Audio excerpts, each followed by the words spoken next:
The Death Star is often framed as the pinnacle of imperial engineering, yet a detailed examination of its design, construction process, and intended strategic function reveals a fundamentally different picture. Rather than a stable military asset, the station operated as a short-term mechanism for consolidating political control through spectacle.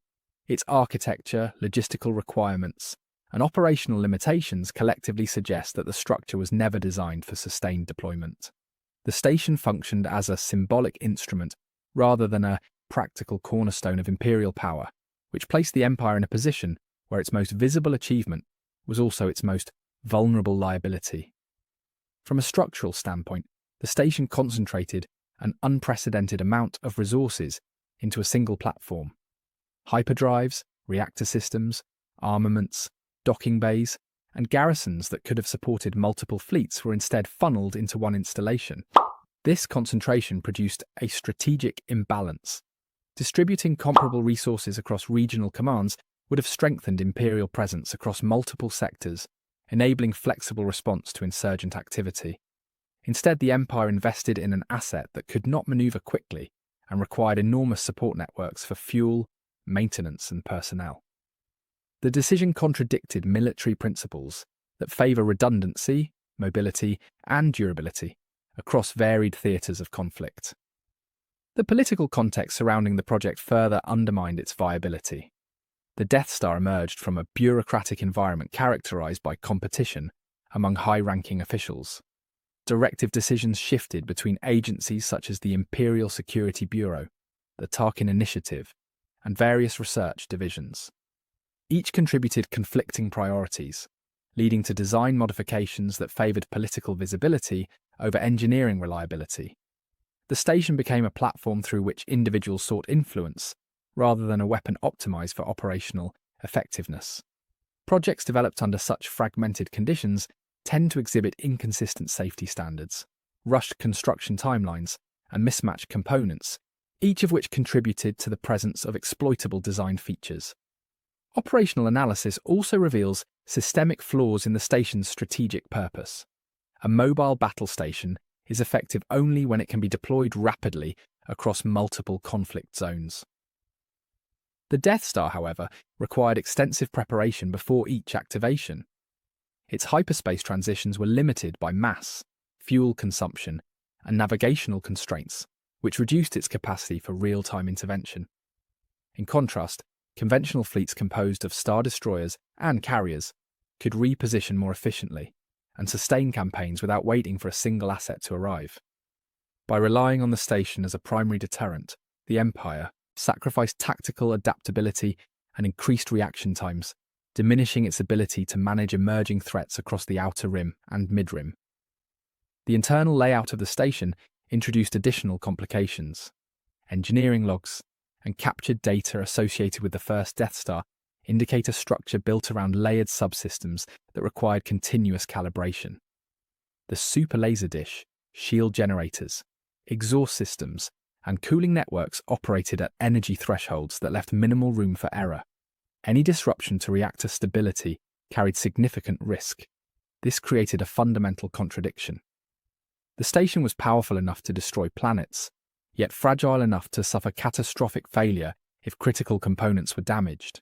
This level of volatility did not align with long-term strategic planning, where predictability and resilience are primary considerations. Another factor in the station's instability involved its workforce. Thousands of engineers, contractors, and technicians contributed to its development, many of whom were bound by secrecy mandates that prevented effective oversight.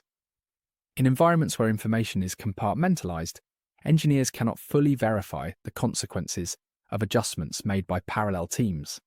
Such conditions increase the likelihood of design inconsistencies. The presence of political pressure to accelerate construction timelines further exacerbated these issues.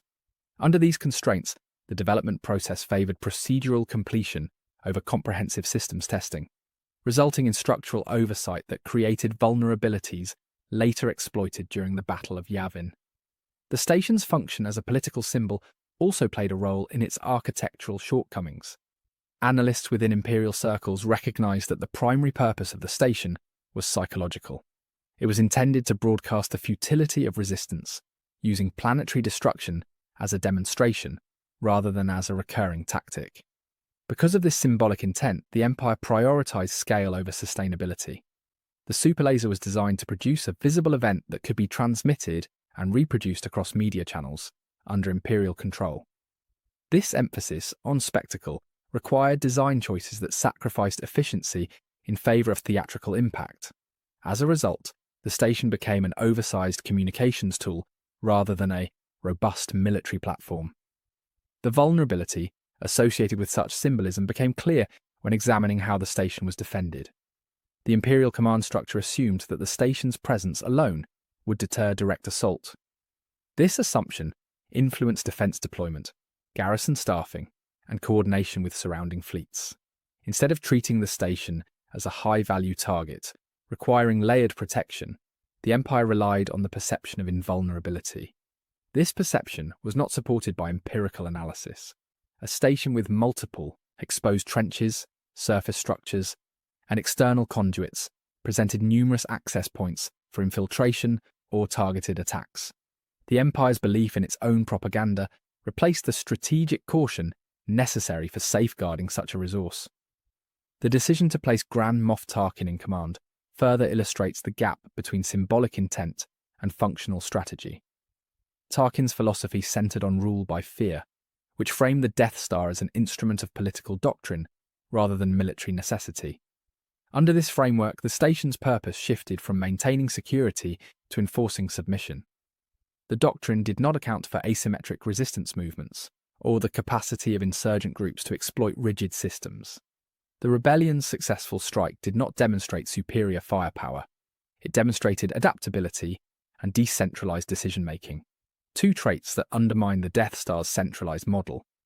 Moreover, the use of kyber crystals as a reactor-stabilizing component introduced additional uncertainty.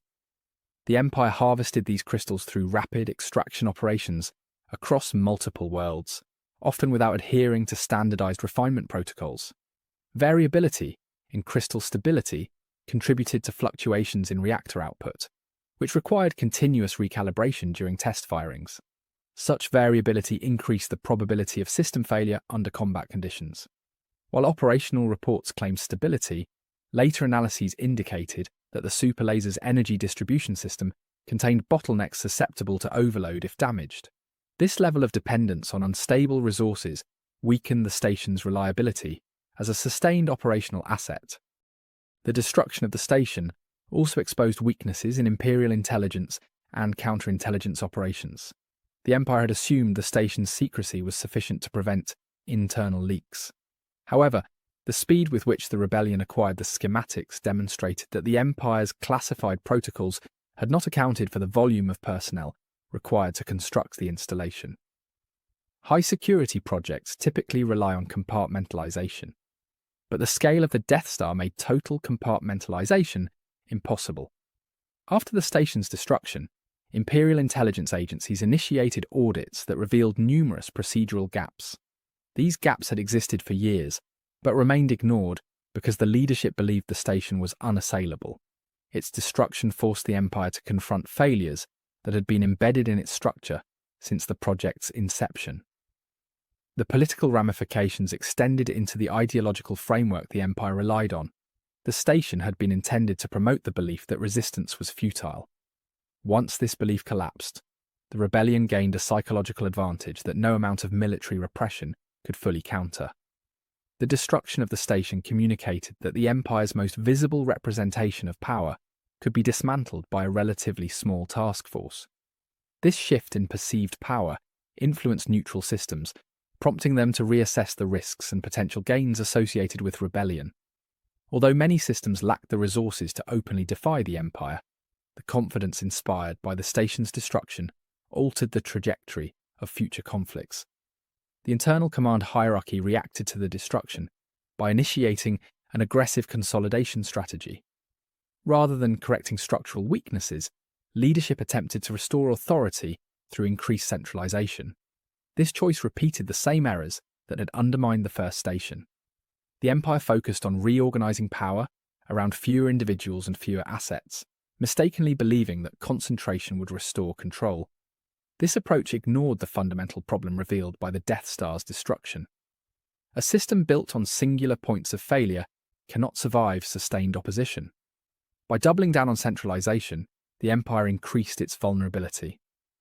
These shortcomings became even more pronounced during the construction of the second Death Star.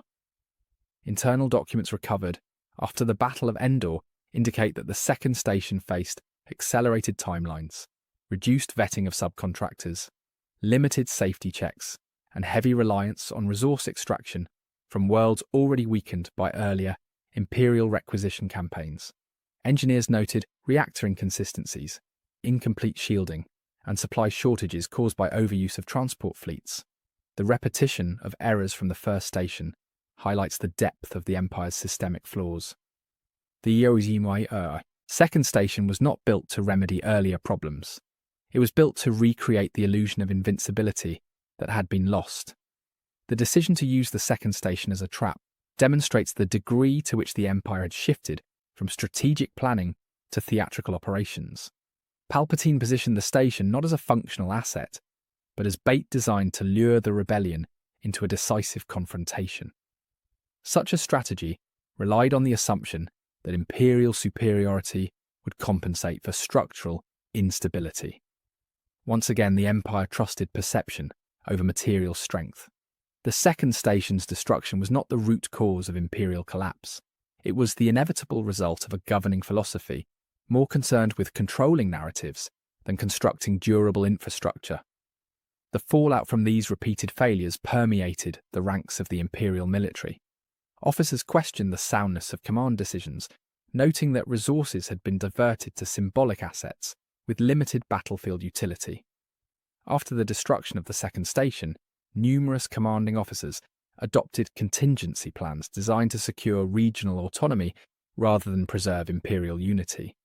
This fragmentation accelerated the breakdown of communication and trust between sectors. Without a cohesive chain of command, supply shortages increased, mutinies surfaced, and loyalty to imperial leadership eroded. The Death Star did not collapse the Empire. It merely exposed an instability that had been developing for years. Financial analysts within former imperial territories later reconstructed the economic trajectory of the Death Star era. Their findings indicate that imperial expenditures on superweapons exceeded practical thresholds for sustainable governance. Funds diverted to megastructures reduced investment in planetary development, suppressed economic growth, and discouraged local cooperation. Systems that had once relied on imperial trade incentives became increasingly dependent on black markets and private security forces. Once the station was destroyed, the Empire lacked the capacity to restore legitimacy because the economic foundations of its authority had already deteriorated. The long-term consequences were structural rather than symbolic. By investing in a station that centralized power and projected fear, the Empire created an unrealistic expectation of absolute control. When the station failed, the illusion vanished, but the structural weaknesses remained. The Empire's dependence on spectacle undermined its ability to adapt to smaller, decentralized threats. Flexible adversaries thrive against rigid systems. The Death Star made the Empire more rigid, and the rebellion used that rigidity to undermine its authority across multiple fronts. In conclusion, the destruction of the Death Star did not merely eliminate a weapon. It exposed the Empire's reliance on centralized control, political theatrics, and unsustainable economic decisions. The station's failure illuminated weaknesses in resource allocation, administrative coordination, intelligence oversight, and military doctrine. Once the weapon meant to command obedience collapsed, the Empire no longer possessed the infrastructure or ideological cohesion needed to maintain its authority. The Death Star failed because it was constructed as a symbol rather than a sustainable engine of power, and its destruction accelerated a collapse already set in motion by the very philosophy Thank that you for created watching. it. Be sure to like, subscribe, and hit that share button. My main channel is Critical Analysis Hub, where I post Star Wars content about the movies. My secondary channel is Critical Analysis Hub Plus, where I focus on the shows of Star Wars. And my third channel is Critical Analysis Hub XP, where I post comic books. Be sure to take a moment and check them out. Thanks, and may the Force be with you.